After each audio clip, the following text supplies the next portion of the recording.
Wild finish for two Lubbock teams in District 2 5A, and now it's do or die time for everyone as the playoffs begin around the state of Texas. Hello everyone and welcome back to Football Fever, brought to you by LISD TV and LoneStarVarsity.com, your source for high school football here on the South Plains.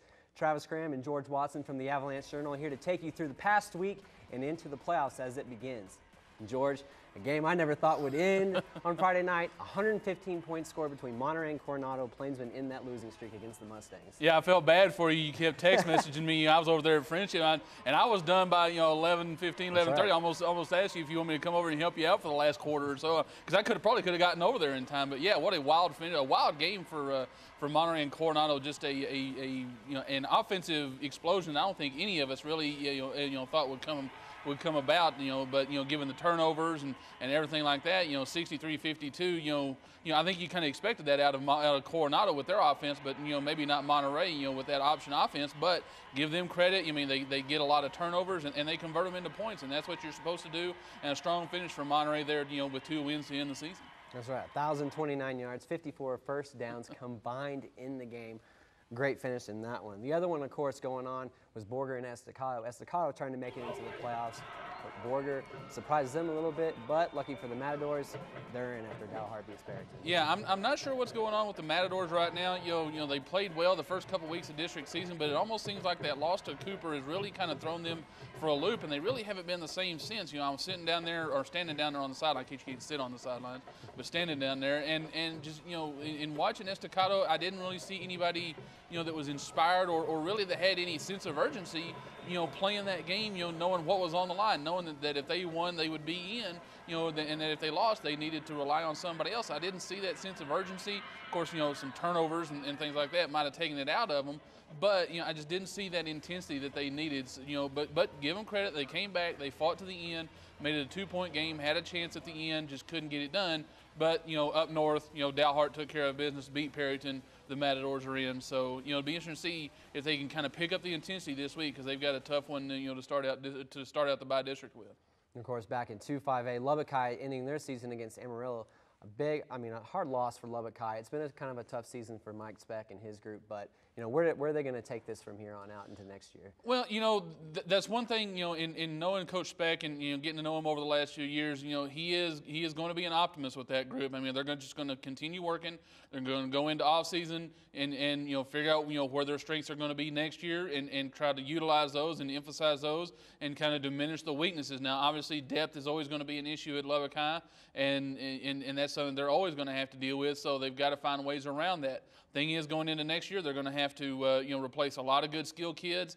The big question is, how healthy will Angel Armendaris be coming back? That game last week against Monterey tore his ACL, MCL, and broke his patella. So he's having major surgery on that knee. It'll be interesting to see if he can come back full strength. Because he's going to be for them coming back next year, but they're going to have to replace some skilled kids. The thing is, they're going to have to start developing some linemen, because late in the season they just started getting blown off the offensive line, and injuries really played a part in that, and their depth really killed them there. So it'll be interesting to see how Lubbock High goes into the offseason, how they come out of the offseason. But knowing Coach Speck, they'll find a way to be able to put a competitive football team on the field. Yeah, 49-0 Amarillo in that one. 418 yards of offense for the Sandies.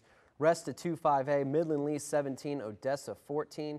Permian 28-21. Actually had to come back in that one to get the win over Midland High. And Tascosa 36, San Angelo Central 21.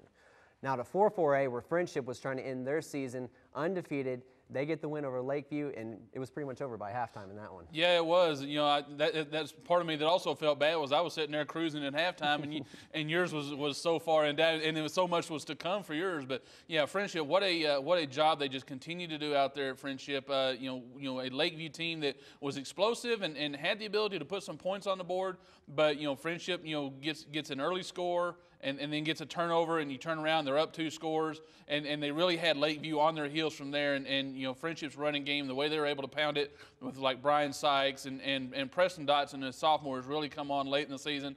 They just get behind that offensive line of Mason Walters and company, and they just move forward. And credit that defense. I mean, you're talking about a Lakeview team that had put up 400 some odd yards of offense, and they don't even get 200. So it's just a great job by Friendship all around. They really look to be in the right place mentally, physically, emotionally going into the playoffs. Yeah, Sykes, a big part of that rushing game, 265 yards on the ground for Friendship. They led 35-9 at halftime in that one. Now to 3-2A, where it was a big game for Roosevelt, trying to make the playoffs for Coach Pointer.